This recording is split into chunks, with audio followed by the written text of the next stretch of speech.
হযরত মুহাম্মদ সাল্লাল্লাহু আলাইহি সাল্লামের কবরকে শ্রদ্ধা জানিয়ে বলা হয় রওজা শরীফ, কারণ এটি জান্নাতের একটি বাগান, রওজা আতহার।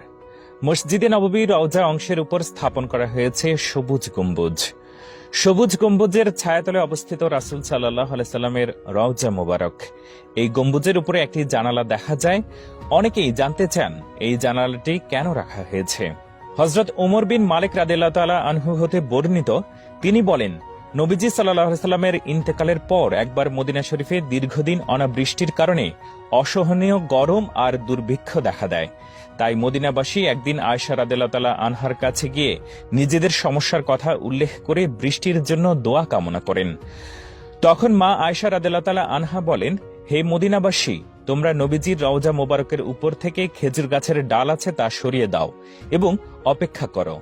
মদিনার লোকেরা তখন আয়েশা রাদিয়াল্লাহু তাআলা আনহার পরামর্শ মোতাবেক